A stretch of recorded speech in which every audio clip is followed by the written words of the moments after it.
Hi everyone, and welcome to Teacher Feature. Teacher Feature is a column that showcases the work of different educators in the field of social work and education. It gives us a peek into their quirks, what they're doing differently, and how they think of a classroom. To kick off the series, Megha Ramachandra, I'm in conversation with Sujatha Rao, an extremely kind and beautiful educator. Here's the edited interview with the Wonder Woman herself.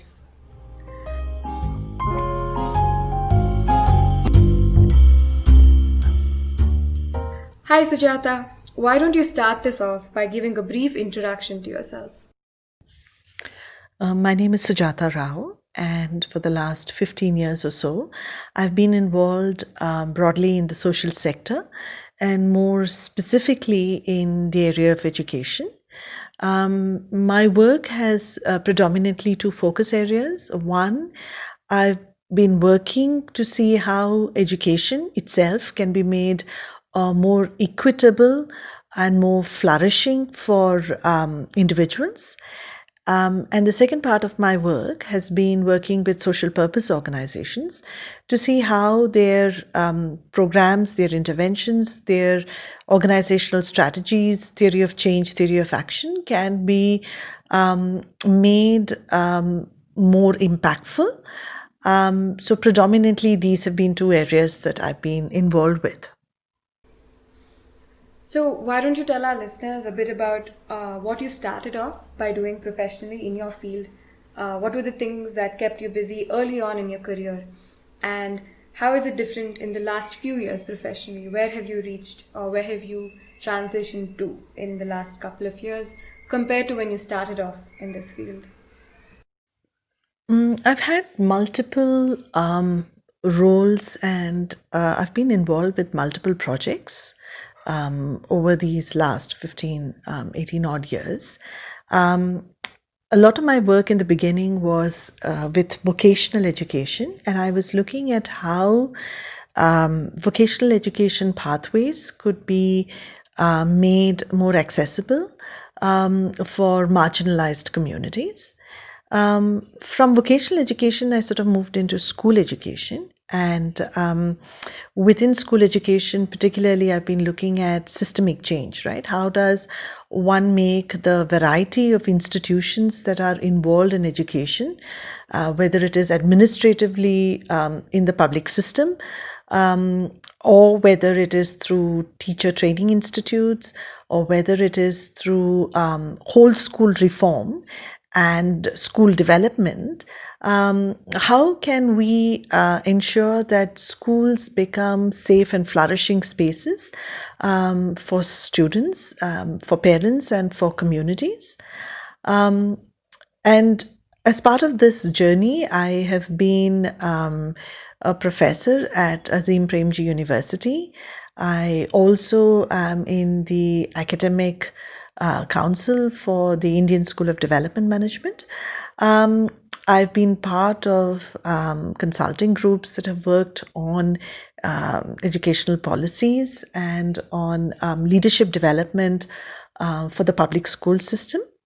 I am a part of two organizations, a consulting organization that works predominantly with social purpose organizations to work on their social impact.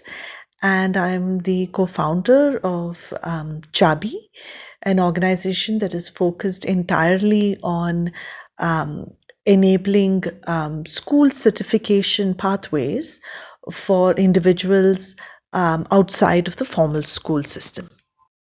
Wow, that's a long career with extremely different projects and in different sectors in education. And I'm sure all of that's coming together right now to help you develop the project that you're working on right now, which you mentioned was called Chaby, which means key. So let us hear more about this project. What is Chaby all about? And tell us more.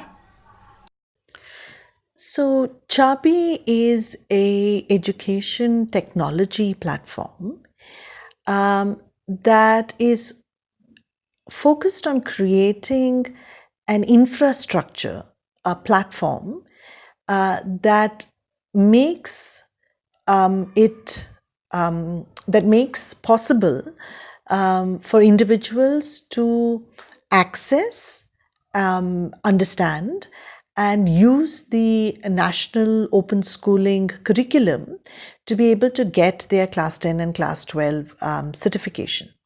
So, what Chaby does is it makes the complexity of um, understanding and completing your class 10 requirements and class 12 requirements simplified and more easy.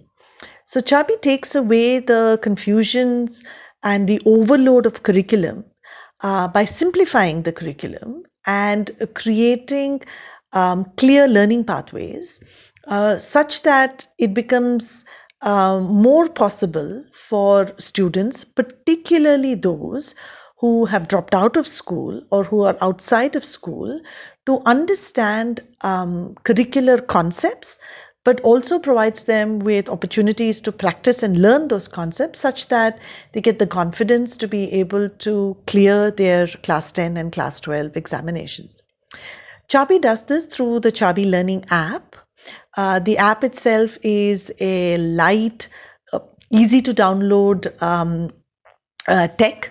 You can access the Chaby content anytime, anywhere, at your convenience. The app itself provides content to you in a storyfied, interactive manner. Students are expected to, look at content for only 15 to 20 minutes a day. And Chaby does this in multiple languages. It's starting off with English and Kannada, and over time, Chaby will be offering the NIOS 10th and 12th in a multitude of languages, including Hindi and Urdu, making it easier for individuals who want to get their school certification but face the barrier of being able to not access formal schoolings. It breaks that open and enables them to access the content and spend time on the content and be able to sit for their class 10 and class 12 examinations when they are ready.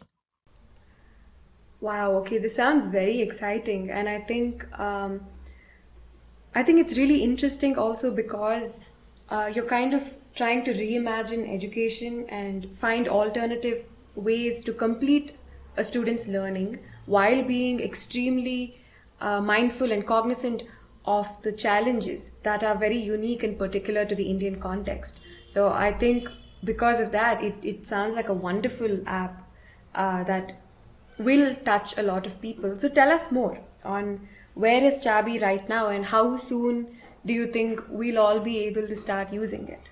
And what do you think the near future of Chaby looks like? Where do you see it heading in the near future? So, Chaby is in very advanced stages of development right now. Our prototype is ready. We've already been doing some early user testing in some user labs, and the response has been pretty good. The app will, and the platform, the laptop, tablet, computer version of Chaby will be available for both schools as well as for individual learners in the next 3 or 4 weeks. So we will be launching Chaby end of September, first week of October. There are two versions of Chaby that will be currently available. One will be for schools that are offering an iOS to enable teachers to understand student learning journeys, right? To help them understand what are the challenges that students are facing with particular subjects or concepts or chapters, to get a sense of student self-assessments, to look at student interactivity, to understand in a very sort of fine-grained way what are the issues and challenges that students face when it comes to specific questions and concepts, and therefore help teachers develop remedial training and learning opportunities, teaching opportunities, but also enable teachers to get a sense of where the students are. The other version that's available is for students directly, and this is both for students in school as well as learners outside of school.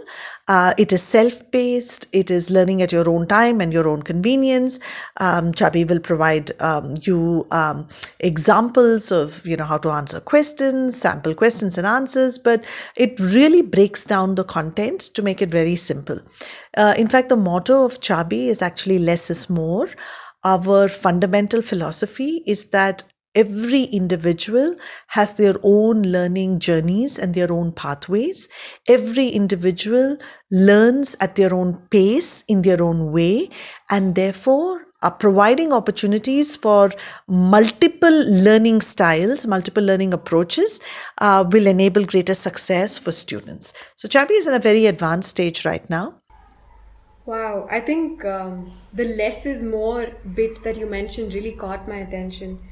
And it's true, as in, there's no point bombarding the learner with so much information if it does not really result in effective learning.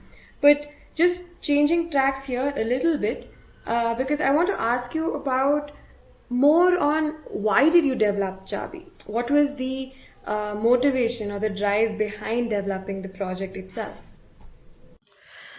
The motivation for working on Chaby just comes from um, data that is so clear and so evident about the extent of school dropouts in India. Our school completion rates, particularly secondary and higher secondary, is abysmally low. It's possibly one of the lowest around the world, right? Less than around 3 out of 10 children actually manage to complete secondary school, and even lesser complete senior secondary school. So it's quite evident that, say 6 or 6.5 out of 10 children dropping out of school um, leaves them in a position where their ability to access opportunities for life, whether it is higher education or whether it is employment, is extremely low.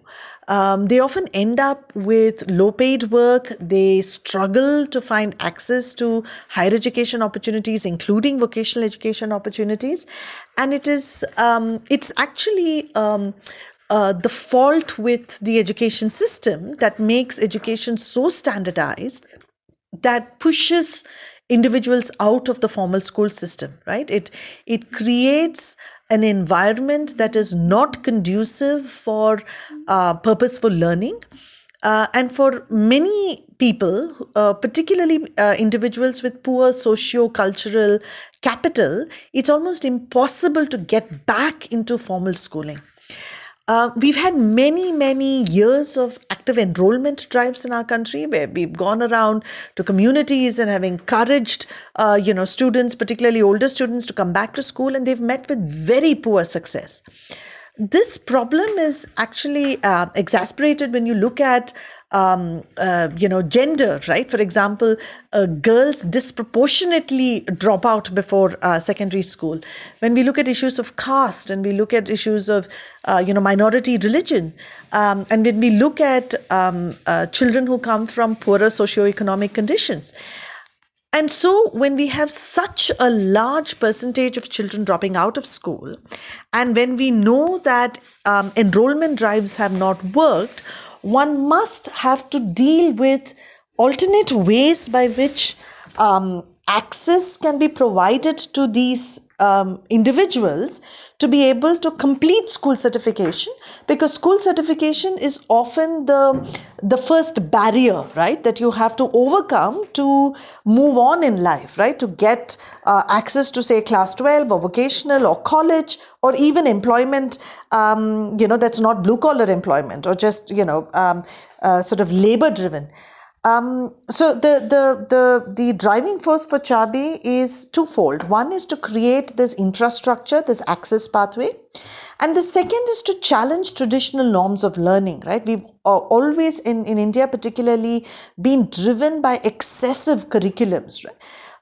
Children are staggering under curricular load that makes it impossible for them to, clear board examinations unless they struggle with hours and hours of learning. This is not everybody's cup of tea. And at Chabi, our attempt is to redefine this by saying simplify the content, make it far more contextual, right? Give enough content so that the student is comfortable with the concept and ready to write the exam. It's not necessary for everybody to get 95, 97 or 98 because people's pathways in lives are so different. And so the second objective of Chabi is really to redefine pedagogic and instructional design practices, right? We are right now unable to make curricular reforms in our country, but certainly we could attempt to make pedagogic and instructional design. And that's the second purpose of Chabi. I think this is really nice because you have really thought about it so much and fine tuned the app to exactly make it as easy as possible for a child to just come and start learning. And I think that's great. But picking up on one of the things that you said nearing the end about how in our country we're still unable to make any curricular reforms, curriculum based reforms. That's one of the limitations or challenges that you would face. So, could you tell us a little bit more on other challenges and limitations that you have faced while making the app? Some of the challenges that we do foresee is really to look at the extent to which self-learning can happen without mediated learning through teachers. For our non-institutional learners or for learners who are outside of school right now, we are looking at offering, live classes, demo sessions. We're looking at Chabi already has embedded in it, clearing doubts, ask questions, so on and so forth. But we really need to verify and see whether it is possible for self-paced learning, particularly for individuals who've been outside of the school system for a significant period of time. So we want to trial and test this out first to see what our engagement levels are, what are challenges that individuals face, how do we overcome, socio-emotional issues such as fear or anxiety or, feelings of, lack of confidence that I'm not able to complete it. So how do we handle some of these? So these are some of the challenges that we are looking at. At Chabi, we, along with the curricular content, we are also looking at features such as, content around resilience, grit, mind exercises, and so on. And we also have a lot of discussion features in Chabi, right? So the aim is that a learner who's, traditionally struggled with schooling and has perhaps found it difficult and therefore checked out of it or dropped out of schools, encounters a very encouraging, peer-supported platform for learning. So at Chabi, you're able to talk with others, you can share questions, you can have dialogues, essentially make the atmosphere for learning in a virtual way, but as a community of learners. And so we could encounter issues and challenges here as well. But we have to see and test it and see how learners feel supported in the journey. And the last challenge that we are looking at and we will be monitoring quite closely is tech related, right? Are people able to access the app? What is the overall usage of Chabi app, right? What is mobile phone penetration like? And does everybody have access to a simple digital phone, right? Is connectivity an issue? Is internet an issue? We've tried very hard to keep Chabi very light. All our content is very, very light. We don't use a lot of videos, which make content heavy. But these could be some of the challenges that we might encounter at, once we launch. I suppose that's the development curve of any app where you would have to try and test out a lot of the features and see what the reception of the students are to it.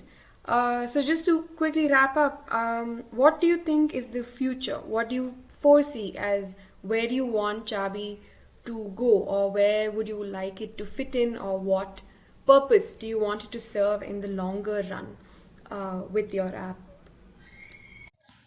Our long-term aspiration and dream for Chaby is that, we are currently starting with class 10 and we are doing it in a couple of languages. We want to very quickly offer class 12 subjects, choice of subjects in Chaby, and we want to do it in as many languages as NIOS allows individuals to write the exam. We also want to, in Chaby, introduce other kinds of learning opportunities, right? We want to offer courses on digital literacy, on financial literacy and inclusion. We want to start looking at vocationally based education, courses that are employment oriented and focused. Ultimately, the vision for Chaby is to offer people a choice. I think that the agency of an individual is greatly determined by the choices that they are able to access. And today in our country, there are millions of individuals who don't have choice. It's either a formal school system or being a school dropout. And we want to challenge that. We want to say that after all, education is a multi pronged, multi sensory experience. There are multiple pathways for every individual to learn, and there must be multiple access routes for people to be able to complete schooling. And the vision is over time that Chaby and NIOS in general becomes a preferred option. NIS itself is tremendously flexible. It offers individuals a choice of subjects. It offers them the flexibility to take on these subjects over, a time span that can be very individualized. It offers individuals options as to when they want to sit for the exam. You have options like examination on demand. You have the option to work full time and study part time. The flexibility of NIOS is not understood. In fact, NIOS itself is misunderstood by a lot of people. It's seen only as a program for individuals who have learning challenges, which is not true at all. In fact, it's one of the most robust curriculums that every child should have access to. And we want to, over time, position NIOS as an extremely attractive option in line with whether it's a state board or a CBSE or an ICSE curriculum. And with Chaby, we want to try and break that mindset.